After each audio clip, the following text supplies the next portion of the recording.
our keynote speaker, Honorable Josephine Lee, started her own business since the year 2011. And in the reality show Project One Way Fashion Startup, she was the only entrepreneur who received all investment offers from all the investors in 2014. Wow, I'm sure she must be great in pitching ideas and convincing people to pay. So we must learn from her selling and persuasive skills. Also, do you know which was the year that Josephine joined as a Toastmaster? Must be before me, right? I think so. She joined Toastmasters in the year 2012, but she won the third place of World Championship of Toastmasters International in the year 2016. That means she won the third place within 5 years of Toastmastering. Wonderful, right? Shall we give a big round of applause to Josephine Lee? That's really incredible. And I know she went to Guangzhou and Shenzhen yesterday and now in Hong Kong. So what is she going to share with us tonight? She's going to share about how she started her own business and, more importantly, how to love what you're doing, how to love your career. Don't know whether she'll tell us how to love your boss as well. Cool. I know there will be a workshop on how we can construct a contest speech as well. It is really important for speakers because putting the right things in right place in right time is really important and it's an art. That's true. No matter you are a Toastmaster or not, you will benefit from tonight's workshop very much. Now, ladies and gentlemen, let's welcome our tonight's honorable speaker, Josephine Lee.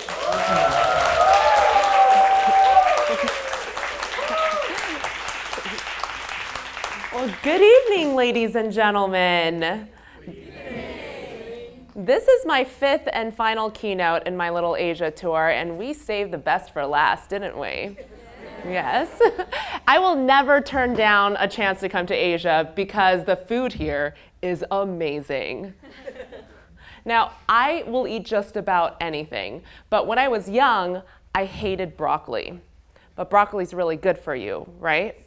So my mom always tried to make me eat it. But no matter what she did, she begged me, she bribed me, I refused to eat it. So one day, my mom placed a plate of broccoli in front of me, and she said, "Hey, Josephine, what do you see? Do you see broccoli? Or do you see a tiny tree waiting for a giant to gobble it up?" And that's when I realized my mom is crazy. What I didn't realize was that she was trying to help me change my perspective. Because we can't always control what we're given in life. We can't always control the situations or the circumstances, but what we can control is our perspective. And it worked. Because even though I hated broccoli, when broccoli turned into trees, Jojo the giant gobbled them all up. Do things change when our perspective changes? When I was young, I watched my mom successfully start a series of businesses. I watched her work 7 days a week, and she barely had time for herself because she was always, always, always working. So whenever people say, "Oh my gosh, entrepreneurship, that sounds like so much fun," I want to start my own business, so I can be my own boss, make my own schedule, have financial freedom. I'm always like, that's not starting a business. That's called being homeless. Because I had parents that had businesses, to me, entrepreneurship was not a glamorous position at all. In fact, the only reason why I would ever start a business was if no one would give me a job. So then the universe was like, okay, I graduated from college in 2010. I was so excited to get into the real world and get a real job that I applied everywhere. But this was 2 years after the American economy crashed, and there were not a lot of jobs available. So I waited, and I waited, and I waited. But I didn't get a single phone call. Then I started to panic. Then I became really irrational, like maybe they lost all of the resumes I sent out. Yeah, like all 100 of them. First, I was confused, so I started to call to follow up, and to my absolute horror, they all said the same thing, that the position had been filled. Then I felt really sorry for myself. Then I was angry. I was angry at the economy. I was angry at my situation. I was so angry that my entire life I was led to believe that all I had to do was follow a series of steps in order to succeed. I did everything I was supposed to. I went to high school and I graduated. I went to college. I was a good student, sort of. I just didn't understand how I was stuck. So I went to my parents for some advice. I said, Mom, Dad, I feel like a complete failure. And then after a couple hours of talking, they showed me a new perspective. They said, maybe you shouldn't see this as a failure. Maybe you should see this as an opportunity to do something different. So with that new perspective, for the next 6 months, I decided that I was going to start my own business. All I knew was dance, because I did ballet my entire life. So I decided to open up a dance retail store, selling tights, leotards, tutus, jazz shoes, everything you need for a dance class. And for the first 2 years, I worked 7 days a week. And I barely had time for myself because I was always, always, always working. But no matter how hard I worked or how long I worked, it felt like I was getting nowhere. And then I realized that I just entered into a dying industry. Brick and mortar retail stores were closing down everywhere in the country because most of our customers were going online. I could not believe that I put myself in a situation where I started a business that was doomed to fail. I was completely depressed, and I had no idea what I was going to do. So I did what any grown, respectable woman would do. I went to my mommy and I said, Mom, I don't know how you did this for so many years because this sucks. I just want to be a 23-year-old girl. I want to go out with my friends. I want to hang out. I want to go on vacations, but I can't even take lunch breaks. I can't even go to the bathroom when I want to. I feel like I'm in prison. And then my mom said something that completely changed my perspective. She said, if you see this as a failure, and if you see this as a prison, it will be. But if you see this as a castle, it will be. And then I realized that all those years that my mom worked so hard, she enjoyed every minute of it. She wasn't happy because she was successful. She was successful because she was happy, because she chose to be happy. So with my new perspective, I went back to my business and I started to really pay attention to it. I started to pay attention to what my business needed. And instead of asking the questions, how was I going to survive? How was I going to make money? How was I going to beat my online competitions? I started to ask myself, how can I inspire the next generation of dancers? How can I make the lives of my customers just a little bit better? And then something amazing happened. I started to find purpose in my work. I started to truly love my job. You see, there will be times in your life when you feel like you're stuck. And there's a Japanese art form called kitsuki. Have we ever heard of this? It's where you take broken pieces of pottery and you put it back together with gold. And the end result is that this once broken, flawed piece of pottery becomes far more valuable than it was when it was perfect. There will be times in your life when these events will break you and they will shatter you. But it's not about how we break. It's not about what breaks us. It's about how we can put ourselves back together. And the end result is that you will be far more valuable than when you were before you were broken. And you can do this by changing your perspective. Now, when my business went from a prison to a castle, it started to grow very quickly. And then I noticed something very interesting, that even though most of the dancers were still shopping online, there was one particular demographic that kept on coming into my store. There were the ballerinas that had to get fitted for pointe shoes. Now, do we know what pointe shoes are? Pointe shoes are these hard shoes that ballerinas wear to dance on their toes. Now, because human beings are not exactly designed to do that,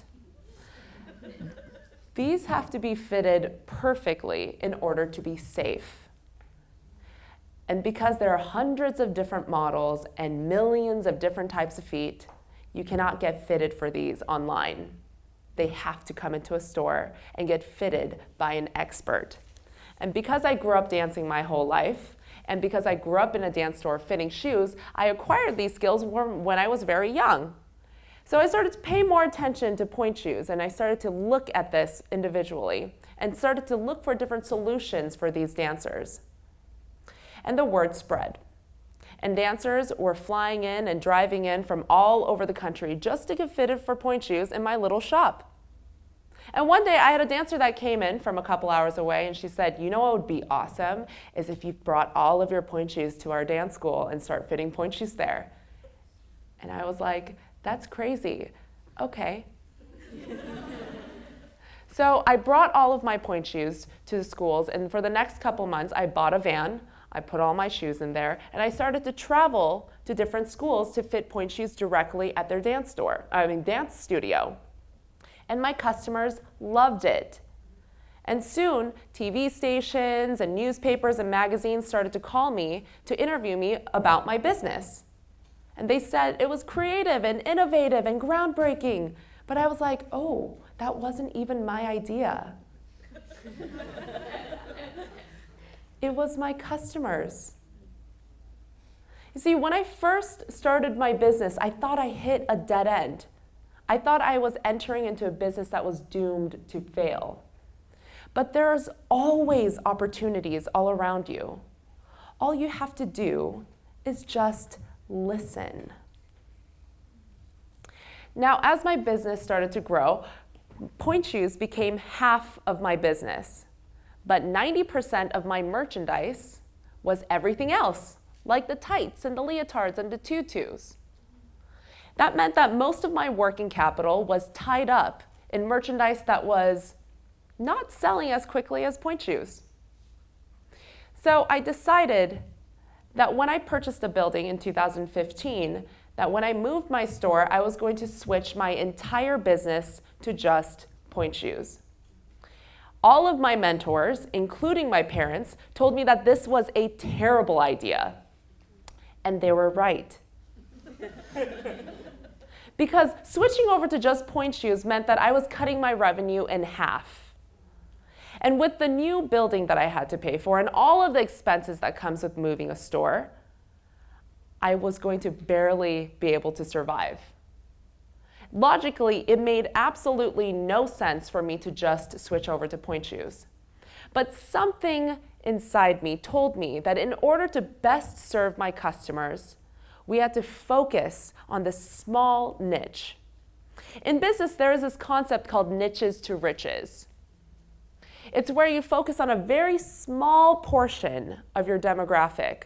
And point shoes are the smallest of the demographic. It's so small, in fact, that no other dance retail store in the country just sells point shoes. But just because something hasn't been done before doesn't mean that it's not going to work. So I decided to trust in my intuition and switch to just point shoes. And for the next couple of months, we struggled. And it looked like I had made the wrong decision. And again, I could not believe that I put myself in this situation. And I was so upset at myself that I had jeopardized everything that I had worked for. But then I remembered what it was like when I first started my business. And I had to switch my perspective from survival mode to abundance. And I started to think about how I was going to make this experience as wonderful as possible for the dancers that were coming into my store. Then my business started to grow again, very, very quickly. And within a year, we doubled our sales. And we're still the only ones in the country that just sells point shoes. Now, whenever you feel like you're stuck, like you've hit a dead end, don't give up, because there will be opportunities all around you. And the thing is, if you just listen to your intuition, even if sometimes it logically doesn't make sense, you will realize your intuition knows far more than your logic. Now, as my business grew more, I started to hire more employees. And if you remember, I have never had a real job before. So I have no idea what a boss is supposed to look like or act like or sound like. All I knew was that I would rather have my employees quit than for them to hate their job, because I knew what that felt like before. And I always hear that. I hate my job. I hate Mondays. I hate going to work. And then I started to think about when I used to hate my job. And it wasn't even the fact that I wasn't making money. It was that no matter how hard I worked, I felt completely unappreciated. That I felt like I couldn't trust in my own abilities anymore. But most of all, I felt like I didn't have a purpose. I grew up in Korea when I was younger. And whenever I would walk home from school, I would pass this field of reeds, these tall golden reeds. It was absolutely beautiful. And they were so tall that they would tower over me and just sway in the wind. In Korean, there's a saying that says that the tallest reed bows the lowest. That means that the higher up you are in your leadership, the lower you should position yourself. So I switched my perspective once again from leader to servant. And I vowed to serve my employees and to make sure that they feel appreciated, that they know I trust them, and that their purpose is aligned with my company. And it was the easiest thing I ever had to do in my business, because I have the best employees in the world. They always give more than they take, and they always think about the company before what the company can do for them. So it was super easy. But there was one particular employee that I had a challenge with. That employee was my big brother. My big brother's name is Albert. And when we were growing up, we were best friends. We were absolutely inseparable because we moved around so much that we were always together. We'd run around the neighborhood, we would play games, and he would save his allowance up so that he would buy me things from the grocery store. And that was my favorite thing. So we would go and get those little toys. And as we were growing up, he was my hero because he was so smart, so articulate, and so talented that I wanted to grow up to be just like him. But if you're firstborn male from an Asian family, there will be a lot of expectations on you, right? Yeah.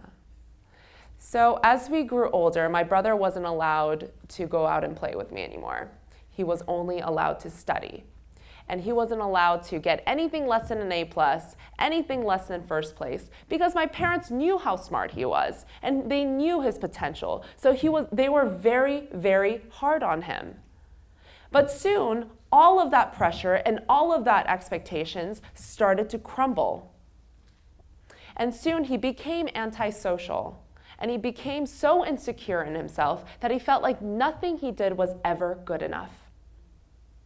Then he started to escape the real world, and he escaped to video games. By the time he went to college, he was playing video games for 12 hours a day. And he was in college for 10 years without even graduating because he was so afraid to enter into the real world. But soon he had to go into the real world because financial aid ran out. So he went and got a job. But every job he got, he was let go after just a couple months because they said he was too insecure, he was too slow, and he just couldn't get the job done. So I decided to give him a chance, and I hired him. And he started to work for me, and I gave him a very stern warning. Albert, if you slack off, I will tell Mom. And for the next couple months, I regretted that decision so much because oh my gosh, he was so slow, and I felt like he was unappreciative. I felt that he was complaining all the time, and I felt like he was just slacking off at work. And I could not believe that I took a chance on him. And one day, I was working in the same space as Albert, and I watched him out of the corner of my eye. And then I realized that he wasn't slacking off, that he was checking his work over and over and over and over and over again. He was so afraid to make a mistake. And then I realized that he was so insecure about himself that he started to have these habits. So instead of criticizing him, I decided to praise him for the things that he did do well. I said, Albert, thank you so much for being so thorough. You never make a mistake. Thank you for checking the door. Thank you for checking that the door is locked 17 times. We will never be robbed. And then you should have seen his reaction when I gave him a compliment. It was as if he had never received a compliment in his life. You really think I did a good job? You see, it's up to the leaders to give confidence in order to be competent. See, when I started to praise him and when he started to believe in himself, he started to become faster and more efficient. And then I realized that he wasn't just complaining about the work I was giving to him. He was pointing out the inefficiencies in my business. So when I started to truly listen to him, he helped me streamline my business and made it go faster and made it go much more efficient, to the point where I can go to Hong Kong for a week. And the thing is, my smart, articulate, talented brother was never lost. He never went away. He was just hiding underneath all of that insecurities. Now, each one of you has a chance to be a leader. You're a part of Toastmasters. That's what it's about. It doesn't take a leader of an organization to appreciate someone, to bring out the best in them.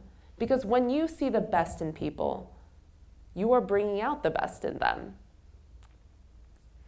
Now, when you go to work, each one of us we have the ability to change someone's lives.